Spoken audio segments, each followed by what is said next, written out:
It has now been a couple of weeks since Riley Strain was located in the Cumberland River in downtown Nashville after he mysteriously disappeared on March 8th from Luke Bryan's bar, also located in downtown Nashville off of Broadway. And throughout this time period, we have learned a lot of information from the Metro Nashville Police Department, including Riley Strain's family, and of course, the Strain's close family friend, Chris Dingman, who did an interview with News Nation where he revealed that the family had more questions and was looking to have a second private autopsy ordered after they had learned from the Metro Nashville autopsy that Riley was found without any of his property other than his shirt and his watch, of course with his pants and boots also missing. There has been so much evidence that has been revealed throughout this case, and one piece of evidence that really stuck out was that Riley Strain was with his fraternity brothers on the night that he went missing. In the beginning, there was much speculation that Luke Bryan's bar removed Riley from the bar and would not allow his friends to leave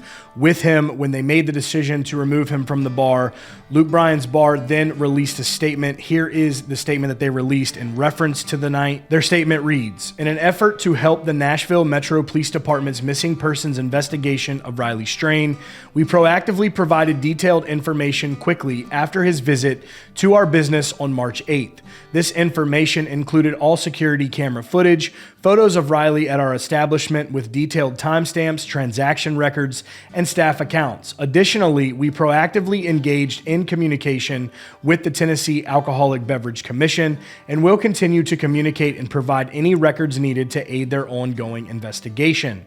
This is where they sort of touch on the fraternity brothers being with Riley at the time the decision was made to have him removed from the bar. They say, "During Riley's visit to Luke's 32 Bridge, our records show he purchased and was served one alcoholic drink and two waters.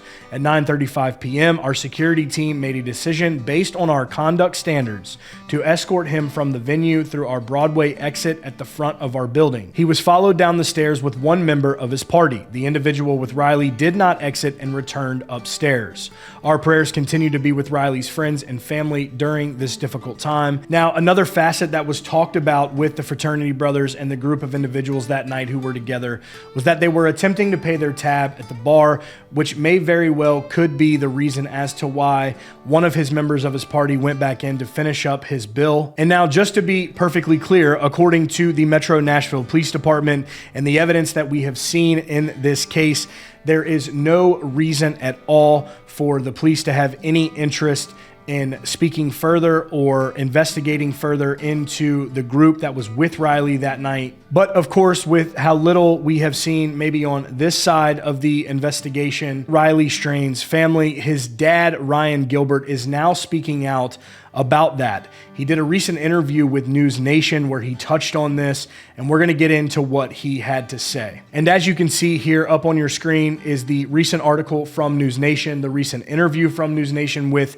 Riley Strain's father, Ryan Gilbert. He was asked about had he heard anything from the group that was with Riley that night, and he gave his thoughts on that. He said, "We haven't really heard much from them. There's a lot of things we'd like to find out from them." He continues and says, "If I was in their situation, I'd be beating down those parents' door to tell them everything I could and be helpful in any way that I could." The family, who has also apparently hired a private investigator by the name of Steve Fischer, also spoke on this, said he was shocked by this. He says, "This family needs peace of mind to know if this is an accident or if something else happened.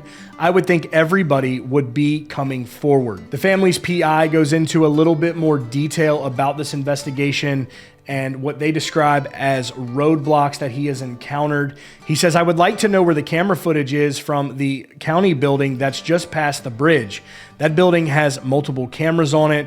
He concludes and says, "I also tried to get footage from the Marathon oil facility right across the river, but once I notified law enforcement, I was kind of shut out of the process." It also appears at this time that Riley Strain's family is still waiting on the toxicology report to come back, which of course is a big piece of evidence, something that they are anticipating to hopefully return soon. And as much as the family has questions and of course are still raising concerns around the little nuances of evidence that have been talked about or at least noticed in this case. To be clear, Metro Nashville Police Department sees no interest in the group that was with Riley that night at all. And we know from a previous post from Brian Inton, who is with News Nation, the MNPD has no ongoing active criminal investigation into Riley Strain's death. This was his latest post just from a few weeks ago.